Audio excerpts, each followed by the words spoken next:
अस्सलाम वालेकुम स्टूडेंट्स। आज मैं आपको कौमी आमदनी की मुख्तलिफ़ तारीफ़ें सिखाऊंगी। इसके अलावा मैं आपको बताऊंगी कि कौमी आमदनी की पैमाइश किस तरह से की जाती है। सबसे पहले गार्डनर एक्ले की तारीफ़ है कि कौमी आमदनी से मुराद एक फ़र्द की आमदनी से मुराद इसकी वो तमाम कमाई है जो इसकी अपनी जायदाद की पैदावारी खिदमात के इवज़ हासिल हों। लिहाजा कौमी आमदनी किसी मुल्क के तमाम अफराद की आमदनियों का मजमुआ है। अपनी कमाई से मुराद ये है कि वो खुद जो मेहनत करके एफ़र्ट करके जो कमाता है वो उसकी कमाई इसकी जायदाद की पैदावारी खिदमात के एवज़। इसका मतलब ये है कि जैसे कुछ लोगों के पास उनके एसेट्स होते हैं, किसी शख्स के पास गाड़ी है और वो उसको टैक्सी के तौर पर इस्तेमाल करता है, या किसी का फैक्ट्री है, कारखाना है, या किसी की ज़मीन जायदाद है जिसको उसने ठेके पे दे रखा है या उसे किराया वसूल करता है। इन सब हर यानी किसी भी सूरत में वो शख्स जैसे भी कमाता है वो इस तरह से तमाम लोगों के तमाम अफराद की आमदनियों का अगर मजमुआ कर दिया जाए तो वो उस मुल्क की कौमी आमदनी कहलाएगी। पीगो के मुताबिक national income is that part of objective income of the community, including, of course, income derived from abroad, which can be measured in money. Pigou का कहना ये है कि कौमी आमदनी कौम की मारूज़ी आमदनी के उस हिस्से पर मुश्तमिल है जिसे ज़र के पैमाने से मापा जा सके, और इसमें बैरूनी मुल्क से हासिल करदा आमदनी भी शामिल होती है। मारूज़ी आमदनी यानी ऑब्जेक्टिव इनकम, इसका मतलब ये है कि ऐसी आमदनी जो कि मादी शक्ल में हो और उसको उसकी बाज़ार में कीमत लगती हो। इसलिए जब किसी चीज़ की बाज़ार में कीमत लगती है तभी उसको ज़र की शक्ल में मापा जा सकता है। और बैरूनी ममालिक से हासिल करदा आमदनी इसमें इसलिए शामिल की गई है क्योंकि कुछ लोग जो है वो बाहर के ममालिक में जाकर काम करते हैं, तो वो भी जो कमा कर बाहर के ज़राए से भी जो कमा कर लेकर आएंगे वो भी उसकी कौमी आमदनी कहलाएगी। इसमें ये देखिए यहाँ पे एतराज़ भी है कि पिगो की बयान करदा कौमी आमदनी की तारीफ़ में सिर्फ मादी नोयत की अशिया यानी सनती और ज़रिए पैदावार को शामिल किया गया है, जबकि गैर मादी नोयत की खिदमात प्रोफेसर, इंजीनियर, डॉक्टर वगैरह की खिदमत को नज़रअंदाज किया गया है। इसलिए हम ये नहीं कह सकते कि ये एक बहुत अच्छी तारीफ़ है। ताहम जब हम कौमी आमदनी की पैमाइश के तरीके डिस्कस करने लगेंगे तो एक तरीका ये भी है कौमी आमदनी की पैमाइश करने का कि अगर किसी कौम के लोगों की आमदनियाँ जमा कर ली जाएँ तो कौमी आमदनी की पैमाइश मुमकिन है। तो उस सिलसिले में ये तारीफ़ बड़ी इम्पॉर्टेंट है। अगली तारीफ़ है प्रोफेसर एल्फ्रेड मार्शल की। Labour and capital of a country acting on it's natural resources produce annually a certain net aggregate of commodities, material and immaterial including services of all kinds. Alfred Marshall की तारीफ़ देखें बहुत अच्छी है। इसमें इन्हें क्या बयान किया है कि किसी मुल्क में मेहनत और सरमाया कुदरती ज़राए को इस्तेमाल में लाकर देखिए मेहनत, सरमाया और कुदरती वसाइल इन सब को इस्तेमाल में लाकर अशिया और खिदमात की मिकदार का खालिस मजमुआ पैदा करते हैं। यही इस कौम की कौमी आमदनी है। देखिए खालिस मजमुआ इसलिए कहा गया है क्योंकि इसमें से डेप्रिसिएशन अलाउंस यानी कि मसारिफ बदलकारी को मिन्हा किया गया है।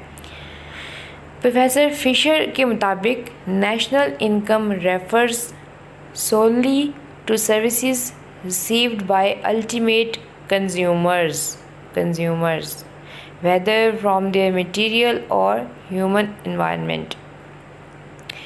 अशिया खिदमात की वो मिकदार जो सार्फिन एक साल के अरसे में सर्फ करते हैं, ख्वाह वो जारी ज़राए से हासिल हों या इंसानी ज़राए से।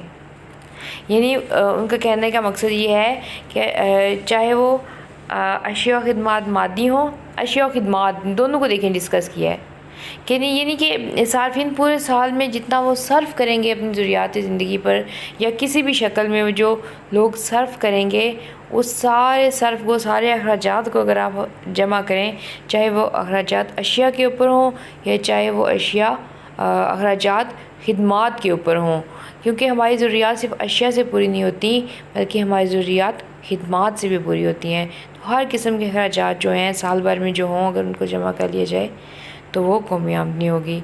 J.R. हिक्स की तारीफ़ आप देखें कि कौमी आमदनी अशिया और खिदमात के इस हिस्से पर मुश्तमिल होती है जिसकी मालियत ज़र के पैमाने पर लगाई गई हो। देखिए, जिसकी मालियत ज़र के पैमाने पर लगाई गई हो, यानी इनका इशारा भी इस तरफ है कि जिसकी बाज़ारी मालियत को हम ज़र की शक्ल में देख सकें, जिसकी बाज़ार में कीमत लगती हो।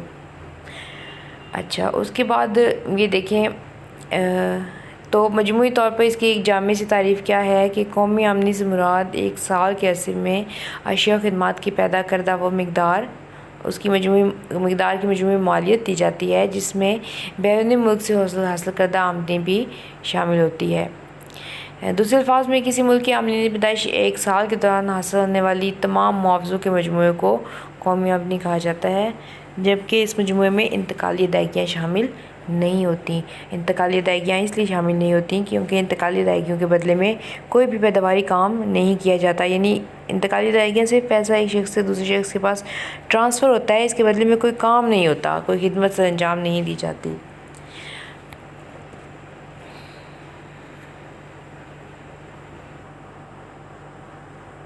अब मैं आपको बताऊंगी कौमी आमदनी की पैमाइश के तरीके। तो कौमी आमदनी की पैमाइश के तरीके बयान करने से पहले आप ये जो इसीलिए मैंने आपको तारीफ़ें इसकी पहले बयान की हैं कौमी आमदनी की, ताकि जब हम कौमी आमदनी की पैमाइश के तरीके डिस्कस करने लगें तो हमें उसमें हेल्प मिलेगी। तो देखें, कौमी आमदनी के बेसिकली 3 तरीके हैं पैमाइश करने के। एक पैदावार का तरीका, यानी पूरे साल की पैदावार का मजमुआ ले लिया जाए और उसकी बाज़ारी मालियत ले ली जाए तो भी कौमी आमदनी की पैमाइश की जा सकती है। दूसरा तरीका ये है कौमी आमदनी की पैमाइश का, जिसको आमदनी का तरीका कहा जाता है। और तीसरा तरीका है जी अखराजात का। तो पीछे जो कौमी आमदनी के आपको मुख्तलिफ़ तारीफ़ें बयान की गई हैं, उनका मकसद यही था कि हर एक ने अपने पॉइंट ऑफ व्यू से बताया है कि हम कौमी आमदनी को कैसे एक्सप्लेन कर सकते हैं। तो इसमें देखें जी, पैदावार का तरीका, पैदावार के तरीके को कौन डिफेंड करता है? Martial, Pigou, J.R. हिक्स और स्मॉलसन। इनकी जितनी भी तारीफ़ें हैं ये किसी मुल्क में पैदा होने वाली अशिया को कौमी आमदनी कहते हैं, जबकि गार्डनर एक्ले के मुताबिक तमाम अफराद की आमदनियों का मजमुआ कौमी आमदनी है, जबकि और फिशर के मुताबिक सर्फ होने वाली अशिया खिदमात की मकदार ही कौमी आमदनी कहलाती है। सबसे पहले हम डिस्कस करेंगे पैदावार का तरीका। तो आप देखें कि पैदावार के तरीके की मदद से कौमी आमदनी की पैमाइश किस तरह से हो सकती है। इसका तरीका ये है कि किसी मुल्क में साल भर में पैदा करदा अशिया और खिदमात की बाज़ारी मालियत का मजमुआ ले लिया जाए तो उस मुल्क की कौमी आमदनी की पैमाइश की जा सकती है, और इसे कहते हैं पैदावार का तरीका। अब कौन सी अशिया की बाज़ारी मालियत लेनी है आपने? ज़रूरी अशिया हों, चाहे वो मादनी अशिया हों, सनती अशिया हों, खिदमात हों या दीगर जिस भी किस्म की अशिया हों, उन सब की जो है बाज़ारी मालियत को अगर आप जमा कर लें तो पैदावार के तरीके की मदद से कौमी आमदनी मालूम की जा सकती है। ज़रूरी अशिया में क्या शामिल होंगी? ज़राअत के शोबे से जितनी भी अशिया हासिल होती हैं, मिसाल के तौर पर गंदम, कपास, दालें, सब्ज़ियाँ, फल और भी जो रॉ मटेरियल के ये चीज़ें खाने पीने के लिए भी इस्तेमाल होती हैं। इसके अलावा रॉ मटेरियल के तौर पर भी ज़रूरी अशिया इस्तेमाल होती हैं सनती शोबे में। मादनी अशिया जो मादनियात की सूरत में होती हैं, जैसे लोहा, कोयला, नमक, कुदरती गैस और तेल वगैरह। और सनती अशिया में तमाम अशिया जो कारखानों में तैयार होती हैं, जैसे कपड़ा, मशीनरी, अद्वियात, रेडियो, बर्तन, धागा वगैरह, सारी चीज़ें जो मशीनरी की मदद से तैयार होती हैं, कारखानों में तैयार होती हैं, वो सब सनती अशिया कहलाती हैं। और खिदमात हो गई, इन जो भी खिदमात फराम करने वाले, मिसाल के तौर पर जैसे डॉक्टर हैं, वकील, प्रोफेसर, निजी और सरकारी इदारों के जो मुलाजमीन हैं, इन सब की तनख्वाहें जमा कर ली जाएँ। मुतफरिक अशिया में जैसे मछलियाँ, मुर्गियाँ, हैवानात वगैरह की आमदनी, यानी कि ये सब चाहे जिस भी शोबे से इनका ताल्लुक़ हो, हर शोबे की अशिया और ख़िदमात की बाज़ारी मालियत का मजमुआ कर लिया जाए तो वो पैदावार का तरीका है। पैदावार के तरीके के सिलसिले में कुछ एहतियातें हैं जिनको ज़रूर मद्देनज़र रखना चाहिए ताकि कौमी आमदनी की सही तरीके से पैमाइश हो सके और गलत पैमाइश ना हो। उसमें सबसे पहले है जी दो बार शुमार ना किया जाए। दो बार शुमार होने से मुराद ये है कि बाज़ औक़ात जब हम हर शोबे से अशिया की पैदावार का मजमुआ लेते हैं और उनकी बाज़ारी मालियत का अंदाज़ा लगाते हैं, तो बाज़ औक़ात गलती ये हो जाती है कि एक ही शय जो है वो बार बार उसकी मालियत जमा हो जाती है। मिसाल के तौर पर अगर हम ये देखें कि गंदम, सबसे पहले हम अंदाज़ा लगाएंगे कि पूरे मुल्क में गंदम कितनी पैदा हुई, उसकी मालियत क्या है। उसके बाद हम ये देखेंगे कि आटा जो है, आटा कितनी मालियत का तैयार हुआ। फिर देखें जी कि रोटी जो है, रोटी कितनी मालियत की तैयार हुई, और फिर वो बिकी कितनी मालियत की। जब ये मुख्तलिफ़ शोबे हो गए, तो हर शोबे में से जब हम जमा करेंगे तो बेसिकली वो जो एक रोटी तैयार होके आई है एक कंज्यूमर के पास, उसकी मालियत उसकी असल मालियत से कई गुना ज़्यादा कैलकुलेट हो जाएगी। हम आटे की कीमत मिसाल के तौर पर आप टेबल में देख सकते हैं, आटे की कीमत है 2 रुपये, लेकिन जब वो गंदम की कीमत है 2 रुपये, लेकिन जब वो गंदम आटा बन गया तो उसकी कीमत 3 रुपये हो गई। तो हम कैलकुलेशन में जब गलती होती है तो गलती इस तरह से होती है कि सबसे पहले हम कहेंगे जी आटा कितने का तैयार हुआ, 2 रुपये का। हाँ, गंदम कितने की तैयार हुई, 2 रुपये की। आटा कितने का तैयार हुआ, 3 रुपये का, ये भी जमा हो जाएगा। फिर रोटी की पकाई की कीमत कितनी है, 4 रुपये, और वो रोटी बिकी कितने की, 5 रुपये की। तो ये लगेगा कि जैसे मुख्तलिफ़ शोबों की ये आमदनियाँ हैं और इनको जमा करेंगे तो ये कुल 14 रुपये बनते हैं। हालांकि वो रोटी कितने की थी, 5 रुपये की।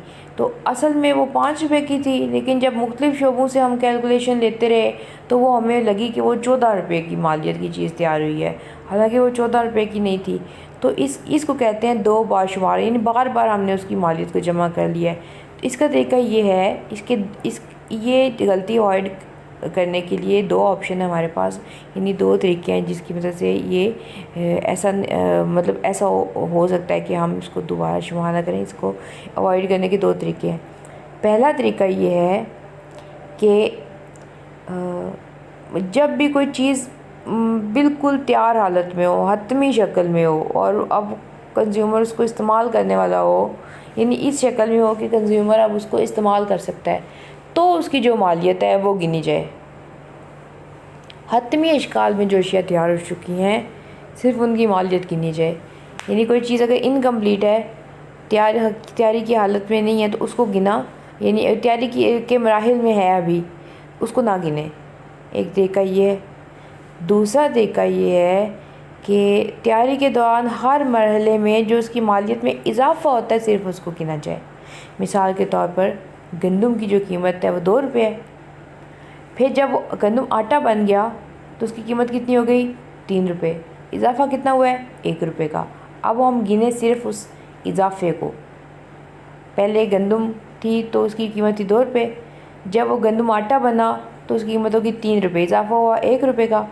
जब वो आटा रोटी बना तो उसकी कीमत जो है वो 1 रुपया, और उसमें इजाफ़ा हो गया, यानी कीमत उस रोटी की थी 4 रुपये। और जब वो मार्केट में फ़रोख्त हुई तो वो 5 रुपये की फ़रोख्त हुई, यानी 1 रुपये का और इजाफ़ा हो गया। तो पहले मरहले में 2 रुपये का, दूसरे मरहले में 1 रुपये का, तीसरे मरहले में भी 1 रुपये का, और चौथे मरहले में भी 1 रुपये का इजाफ़ा हुआ है। इन तमाम मराहिल में जो उसकी कीमत में इजाफ़ा हुआ था, आप उसको जमा कर लें तो वो बनते हैं 5 रुपये। एक तरीका ये है कैलकुलेशन करने का। दूसरा तरीका ये है कि तमाम अशिया हतमी शक्ल में जब वो तैयार हो जाए तो उनकी जो कीमत मार्केट में लगती है उसको गिना जाए, वो भी 5 रुपये है एक रोटी की कीमत। दूसरा तरीका ये है, दूसरी जो ख़ास एहतियात करनी चाहिए इस तरीके से कम्युनिटी की पैमाइश करेंगे, वो है जी बिला मुआवजा जो खिदमात हैं उनको काउंट नहीं करना चाहिए, क्योंकि उनको काउंट करना मुश्किल है, पॉसिबल ही नहीं है। तीसरी चीज़ जिसका ख्याल रखना चाहिए वो ये है कि जो अंडरग्राउंड एक्टिविटीज़ होती हैं, यानी जिसका रिकॉर्ड नहीं होता, वो गिननी तो ज़रूर चाहिए लेकिन वो गिनी नहीं जा सकती। मिसाल के तौर पर जैसे किसान है, जब वो गंदम उसकी तैयार हो जाती है तो वो उस सारी गंदम मार्केट में नहीं बेचता, बल्कि उसमें से वो कुछ पूरे साल के लिए या कुछ अरसे के लिए गंदम अपने घर में स्टॉक कर लेता है। तो वो गंदम मार्केट में पहुंची ही नहीं, तो इसलिए वो कौमी आमदनी में शामिल ही नहीं हुई। जब वो उसकी काउंटिंग हुई ज़रूरी पैदावार की, तो वो गंदम जो उसने पहले से घर में रख ली थी वो शुमार नहीं हुई। इसका मतलब है पैदावार तो थी लेकिन शुमार नहीं हुई, तो इसका मतलब गलत कैलकुलेशन हुई है। दूसरी चीज़ ये कि बहुत से कारखानेदार जो हैं वो टैक्सों से बचने के लिए अपनी पैदावार जो है वो कम बताते हैं, वो भी गलत बात है। यानी असल में पैदावार और है लेकिन कैलकुलेशन गलत हुई है। तीसरी चीज़ जो अंडरग्राउंड एक्टिविटीज़ होती हैं जैसे कि स्मगलिंग, ज़ख़ीरा अंदोज़ी, चोर बाज़ारी वगैरह गैर कानूनी जो सरगर्मियाँ होती हैं, इलीगल एक्टिविटीज़, उसमें तो ज़ाहिर है रिकॉर्ड ही नहीं रखते, उसका कोई रिकॉर्ड नहीं होता। हालांकि वो भी आमदनियाँ तो हैं, वो भी पैदावार तो है, लेकिन जैसे स्मगलिंग हो जाती है तो वो पैदावार भी कैलकुलेट नहीं होती जो कि होनी चाहिए थी। अच्छा जी, ये था। दूसरा तरीका है कौमी आमदनी की पैमाइश का आमदनी का तरीका। ये बहुत आसान है और सादा सा है। पूरे साल भर में चारों जो आमदनी पैदाइश हैं, ज़मीन, मेहनत, सरमाया, तंजीम, इनकी साल भर की आमदनियाँ जमा कर लें। यानी ज़मीन का पूरे साल में जितने ज़मीन के मालकान हैं उन्होंने जितना लगान कलेक्ट किया वो जमा करें। जितने भी लेबर फोर्स है उनको जितनी उजरतें मिली पूरे साल भर में, जितना उन्होंने कमाया वो जमा कर लें। जितने भी सरमाया के मालकान हैं उन्होंने सरमाया देकर बदले में जो सूद कमाया वो जमा कर लिया जाए। और जितने भी हाजरीन हैं उन्होंने साल भर में जितना मुनाफा कमाया वो जमा कर लिया जाए।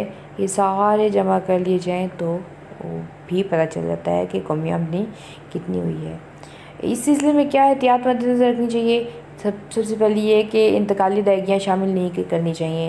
लेकिन बार बार ये मेंशन होता है कौमी आमदनी में इंतकाली अदायगियाँ शामिल नहीं होती, लेकिन किसी की शख्सी आमदनी जब हम देखने लगते हैं पर्सनल इनकम, तो पर्सनल इनकम में इंतकाली अदायगी ज़रूर शामिल होती है, लेकिन कौमी आमदनी में इंतकाली अदायगी शामिल नहीं होती। वो इसलिए कि इंतकाली अदायगी सिर्फ पैसा ट्रांसफ़र होता है एक शख्स के दूसरे शख्स के पास, उसके बदले में कोई कुछ नई चीज़, ना तो कोई नई चीज़ बनती है ना ही कोई खिदमत से अंजाम दी जाती है। दूसरी एहतियात ये है इस तरीके में कि गैर कानूनी आमदनी जो है वो शामिल नहीं होती, क्योंकि उसका कोई रिकॉर्ड ही नहीं होता। हालांकि वो आमदनी तो बनी है लेकिन उसका कोई रिकॉर्ड नहीं होता। कौमी आमदनी की पैमाइश का तीसरा तरीका है जी अखराजात का तरीका। अखराजात के तरीके में ये भी बहुत सिंपल है। इसमें यह है कि पूरे साल में अशिया और खिदमात के ऊपर उस मुल्क के जो बाशिंदे हैं वो जितना भी खर्च करते हैं, अगर सबको जमा कर लिया जाए तो वो कौमी आमदनी की पैमाइश की जा सकती है। अब अखराजात किस किस किस्म के हैं? निजी सरफी अखराजात यानी प्राइवेट कंजम्पशन एक्सपेंडिचर्स। आम लोग जो है पूरे उस मुल्क की जो आवाम है अपनी ज़रूरियात ज़िंदगी पर साल भर में जितना खर्च करती है वो निजी सरफी अखराजात हैं। निजी सरमायाकारी के अखराजात से मुराद ये है कि वहाँ की जो आवाम है सरमायाकार है, किसी मुल्क के सरमायाकार, वो पूरे साल में जितनी सरमायाकारी की और सरमायाकारी पे जो भी अखराजात किए, जो पैसा खर्च किया वो जमा कर लिया जाए। सरकारी सरफी और सरमायाकारी के अखराजात से मुराद ये है हुकूमत के जो सरफी अखराजात होते हैं वो जमा कर लिए जाएँ। हुकूमत जो डिफरेंट सरमायाकारी के जो प्रोजेक्ट्स किए हुए हैं जिससे मुस्तक़बिल में आमदनियाँ मिलेंगी वो सारे जमा कर लिए जाए। इसके अलावा बैरूनी शोबे के अखराजात यानी कि बाहर के ममालिक के साथ जो लेन देन हुआ है, जो नेट एक्सपोर्ट्स हैं वो भी सब जमा कर ली जाएँ तो कौमी आमदनी की पैमाइश हो जाती है। ये हर किस्म के अखराजात हैं जिसकी वजह से कौमी आमदनी की पैमाइश हो जाती है।